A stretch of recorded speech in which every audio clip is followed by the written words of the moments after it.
Hello everyone, welcome all. I am Mrs. Sarla, Assistant Professor of Dr. Viren Sarup Institute of Professional Studies, Kanpur. I am taking your paper 2nd, Guidance and Counseling of semester 3rd. Today I will discuss about the unit 3rd, chapter 1, Counseling. What is counseling?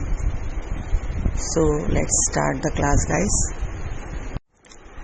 At first we see what is counseling. Counseling, we can say in the simple words, a type of suggestion, a type of help, to give help systematically and psychologically for the solution of the problem of an individual. किसी व्यक्ति को कोई भी ऐसी problem है, कोई ऐसी समस्या है, कोई ऐसा इशू है जिसका समाधान वह खुद नहीं खोज पा रहा है, खुद सॉल्व नहीं कर पा रहा है समस्या को, तो वो किसी न किसी से एक असिस्टेंस लेता है, एक हेल्प लेता है, एक परामर्श लेता है, एक सुझाव लेता है कि मुझे उस स्थिति में क्या करना चाहिए। इन एंशिएंट टाइम अगर हम देखें तो पहले के टाइम में कोई सिस्टमैटिकली एक साइकोलॉजिकली कोई थेरेपीज या ऐसी चीज़ें नहीं होती थी, बट जो हमारे टीचर्स होते थे, आइडियल्स होते थे, कुछ बुजुर्ग होते थे, एल्डर्स होते थे, और पेरेंट्स हो गए, बड़े भाई बहन हो गए, ऐसे पर्सन्स जो होते, तो हम कोई भी प्रॉब्लम या इशू आने पर उनसे डिस्कस करते थे या उनको शेयर करते थे, उनसे परामर्श लेते थे। But in today's in present scenario जो इस तरीके से हम एक हेल्प लेते हैं, सजेशन लेते हैं, जो टीचर से, पेरेंट से, फ्रेंड से, किसी बड़े भाई बहन से, किसी सीनियर से, तो आजकल के समय में हम उसे एक तरीके का गाइडेंस कहते हैं। काउंसलिंग क्या होती है? एक प्रॉपर चैनल में, एक सिस्टमैटिक वे में, जिसमें एक सामने एक व्यक्ति ऐसा बैठा होता है जो वो एक्सपर्ट होता है उस फील्ड से रिलेटेड, जिस फील्ड से आपको समस्या आ रही है, जिस क्षेत्र में आपको परेशानी उठानी पड़ रही है, तो वो आपकी एक मदद करता है, वो एक्सपर्ट होता है।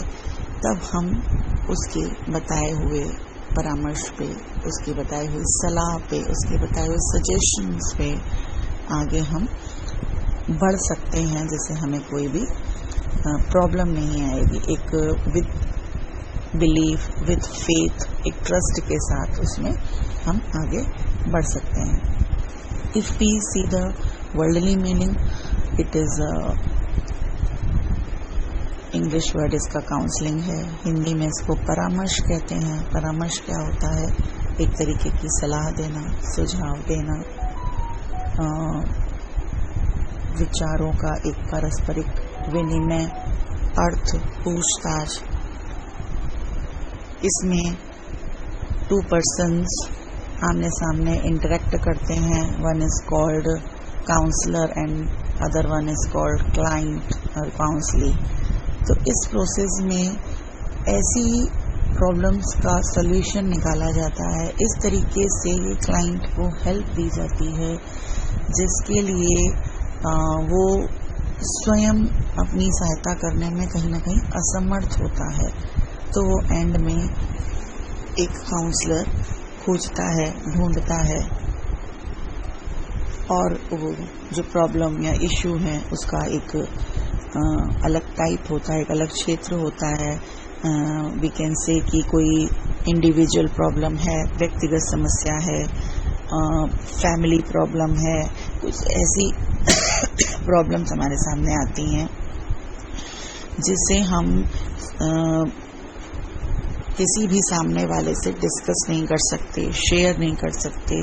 उसको मुझे कॉन्फिडेंस, उसको एक कॉन्फिडेंशियल वे में मुझे रखना होता है। तो परामर्श में जो परामर्शदाता है, हम वो ऐसा चुनते हैं जो वो एक्सपर्ट हो, उसको इस फील्ड की नॉलेज हो, उसको उस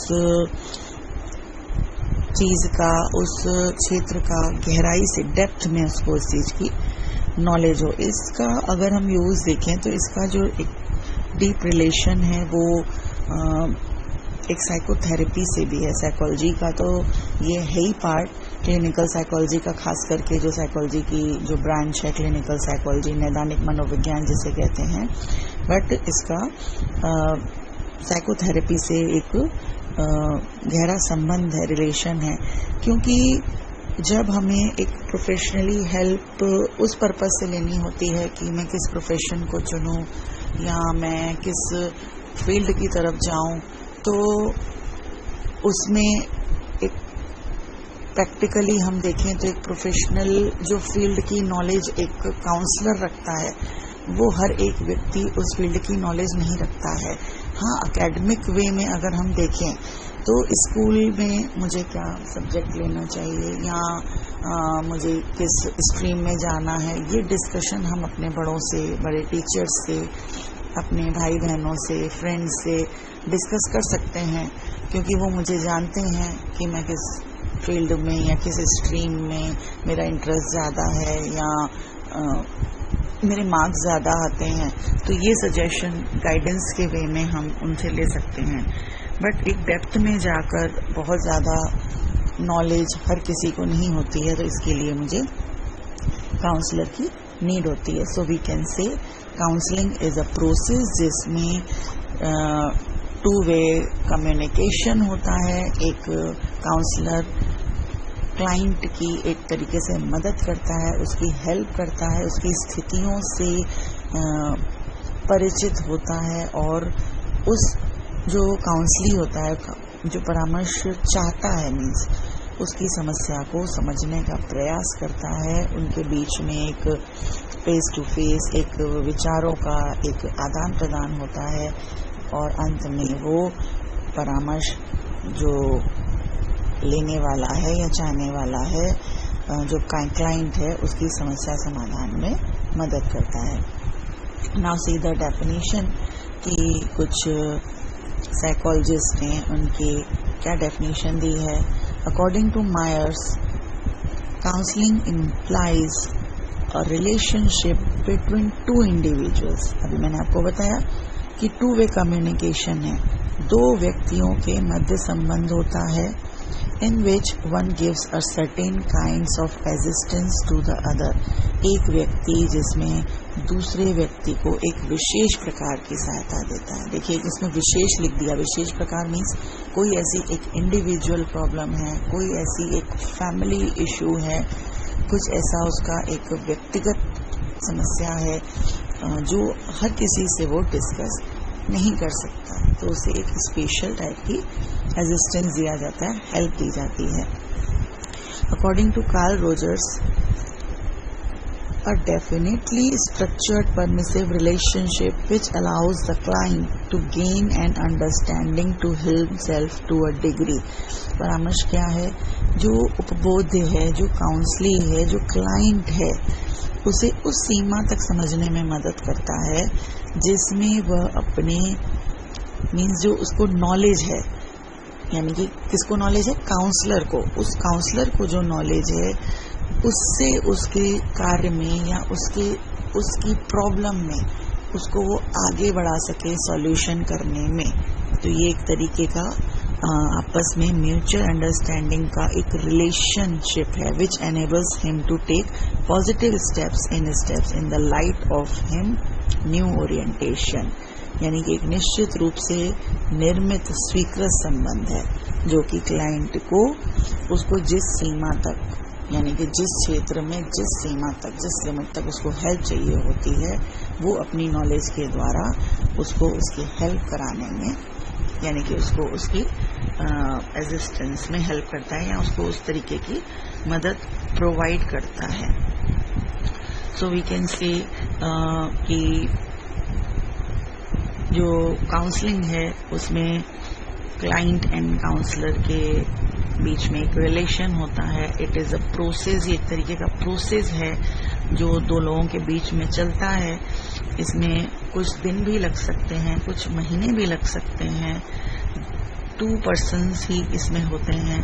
और इसमें काउंसलर जो होता है वो क्लाइंट को एक डिसीजन मेकिंग सिखाता है कि वो उस चीज़ के लिए इतनी उसके लिए हेल्प करता है कि वो अपने जिस जगह पे इशू आ रहा है, जिस जगह प्रॉब्लम आ रही है, वो अपने निर्णय खुद ले सके।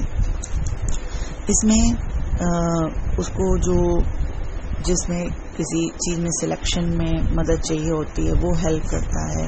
ये एक तरीके का इंडिविजुअल प्रोसेस होता है, उसको इंडिविजुअली हेल्प चाहिए होती है। अगर इसके एलिमेंट्स देखें तो आर्बकल ने इसके 3 एलिमेंट्स बताए हैं कि इस प्रोसेस में 2 पर्सन्स कनेक्ट रहते हैं, इंटरेक्ट रहते हैं। इसका उद्देश्य लोगों को इंडिविजुअल प्रॉब्लम्स के लिए फ्रीली वो अपनी समस्याओं को सॉल्व कर सकें, फ्रीली विदाउट एनी एक स्ट्रेस, एक किसी बर्डन जो माइंड में उसको छोड़कर एक वो डिसीजन ले सकें, अपनी हेल्प खुद कर सकें, इसके वो योग्य बनाता है। और इसमें एक सबसे बड़ी बात होती है जो मैंने कहा, इसमें एक एक्सपर्ट की ज़रूरत होती है, एक प्रशिक्षित व्यक्ति चाहिए होता है जिसको हर तरीके की नॉलेज हो। विलियम कॉटल ने इसमें इन प्लेस ऑफ 5 एलिमेंट्स बताए, जिसमें उन्होंने यह भी बताया कि जो परामर्श का जो स्वरूप है वो परिवर्तित होता है, हो जाता है, क्योंकि क्लाइंट की क्या इमोशंस हैं, क्या फीलिंग्स हैं, वो क्या बताना चाह रहा है। तो परामर्श का जो स्वरूप है, जो उसका एक नेचर हम मान के चलते हैं कि ऐसा ऐसा होता है, तो वो चेंज हो सकता है। ऐसा कोई रिजिड वो नहीं है, ये फ्लेक्सिबिलिटी इसमें है। और जो इसमें काउंसलर होता है वो अपना काम, उसको नॉलेज होनी ज़रूरी है, एक्सपर्ट होना चाहिए उस फील्ड में, पूर्ण ज्ञान उसको होना चाहिए ताकि वो उसकी हेल्प कर सके। तो ये 2 चीज़ें इसमें जोड़ी गई हैं। और बहुत से लोगों ने, किसी ने 7 तत्व बताए हैं, किसी ने उसके अलावा और भी चीज़ें बताई हैं, तो कुछ न कुछ उसमें कनेक्शन कर दिया है। Now see the nature and characteristics of counselling. Counselling is a relationship between counsellor and counsellee. बार बार मैं ये शब्द बोल रही हूँ कि ये 2 वे कम्युनिकेशन होता है। इसमें एक परामर्शदाता और जो क्लाइंट है, जो काउंसली है, जो उपबोध्य है, इनके बीच में एक रिलेशन, एक बॉन्ड बनना ज़रूरी होता है। जब तक आपस में एक ऐसा बॉन्ड नहीं बनेगा तो क्लाइंट फ्रीली खुलकर हर एक बात, क्योंकि चूंकि इसमें इंडिविजुअल प्रॉब्लम्स को ज़्यादा सॉल्व किया जाता है, तो वो हर एक बात शेयर नहीं करेगा। और जब तक काउंसलर को पूरी बात नहीं पता होगी तब तक वो उस चीज़ का सॉल्यूशन डेप्थ में जाकर ठीक से नहीं निकाल पाएगा। तो दोनों को ही एक दूसरे को समझना, एक दूसरे के इमोशंस को समझना, एक दूसरे को एक्सेप्ट करना is a must. Counselling operates at emotional level. Counselling क्या होती है? इसमें एक हम इमोशनल लेवल पे, यानी कि एक संवेगिक स्तर पे, एक भावनाओं के स्तर पर इसको हम संचालित करते हैं, ऑपरेट करते हैं, क्योंकि इसमें व्यक्ति को हम इस सीमा तक एडजस्ट करने की कोशिश करते हैं कि वो निर्णय ले सके, क्योंकि डिसीजन मेकिंग पावर में जहाँ कमी होती है वो इमोशनल लेवल पे ही व्यक्ति थोड़ा सा मात खा जाता है, डिसीजन नहीं ले पाता है। वो 100 तरीके सोचता है, ऐसा करेंगे तो ऐसा हो जाएगा, ऐसी सिचुएशन में ऐसा हो जाएगा, तो वो एक पर्टिकुलर डिसीजन लेने में उसको प्रॉब्लम होती है। तो जो इसको निर्णय लेना होता है तो वो एक संवेगात्मक स्तर पर ही संचालित होता है, इसलिए इसका संबंध हमारे संवेगात्मक स्तर से ज़्यादा होता है। Counselling is a sort of helping relationship. इसके नेचर में एक इम्पोर्टेंट पॉइंट ये है कि ये एक जब सहायता करता है तो एक रिलेशन, एक बॉन्डिंग को शो करता है। मीन्स जो आवश्यकताओं की जो पूर्ति होती है, अनेक बार जो पर्सन है ऐसी एक डिलेमा की सिचुएशन में आ जाता है, एक ऐसी दुविधा की स्थिति में आ जाता है कि उसे नहीं समझ में आता कि मुझे क्या करना है, तो ये रिलेशन ऐसे होते हैं जिसमें काउंसलर एक माँ का या पिता का रोल करता है और जो क्लाइंट होता है वो एक उसके बच्चे का रोल करता है, या ये कह सकते हैं कि दोनों आपस में एक टीचर एंड स्टूडेंट की तरह रोल प्ले करते हैं। तो एक जो एक्सपर्ट है वो जो हेल्प कर रहा है वो उसके लिए एक सिचुएशन ऐसी क्रिएट करता है कि वो हर तरीके से एक फ्रीडम के साथ मेरे साथ रिलेशन बनाकर हर चीज़ मुझसे शेयर करे, ताकि जो प्रॉपर से प्रॉपर सॉल्यूशन है, एप्रोप्रिएट जो एक सॉल्यूशन है वो निकल सके। इन काउंसलिंग जो निर्णय होते हैं, जो डिसीजंस होते हैं, वो क्लाइंट को एक प्रेशराइज नहीं किया जाता है, थोपा नहीं जाता है कि आपको यही लेना है। आप उनको अपने डिसीजंस लेने के लिए फ्री छोड़ा जाता है कि आपको ज़रूरी नहीं है जो मैं बता रहा हूँ उसी से चॉइस करनी है। मैं हेल्प करूँगा कि हाँ, अगर आपने ऐसा डिसीजन अब लिया है, आप इतना सक्षम बने हो कि लो, तो वो भी आपको कहाँ तक पॉजिटिवली हेल्प करेगा। तो इतनी हेल्प काउंसलर के द्वारा क्लाइंट को की जाती है। इफ वी गिव द एक एप्रोप्रिएट एनवायरनमेंट, एक हेल्दी एनवायरनमेंट, एक फ्रेंडशिप वाला एनवायरनमेंट अगर हम उसको प्रोवाइड करते हैं तो वो बहुत जल्दी ही अच्छे से बॉन्ड बना लेता है, हर चीज़ शेयर करता है। तो वो जल्दी से जल्दी जो काउंसलिंग प्रोसेस होती है, जो पीरियड होता है, वो बहुत जल्दी ख़त्म हो जाता है, क्योंकि उसको इस तरीके से सहयोग मिल जाता है काउंसलर को क्लाइंट के द्वारा, ताकि वो इजी गोइंग वे में उसको सॉल्व करने का प्रयास कर लेता है। इससे उसके अंदर, क्लाइंट के अंदर एक कॉन्फिडेंस भी आता है, उसे काउंसलर की एक सिंपैथी मिलती है, एक अच्छा बॉन्ड बन जाता है, और वी कैन से कि एक आत्मीयता जो होती है वो उन दोनों के बीच में बन जाती है। So these are the characteristics of counseling. In the next lecture, we will discuss about the need and importance of counseling. Okay guys, thank you, goodbye, have a nice day. If you have any query, then ask me anytime.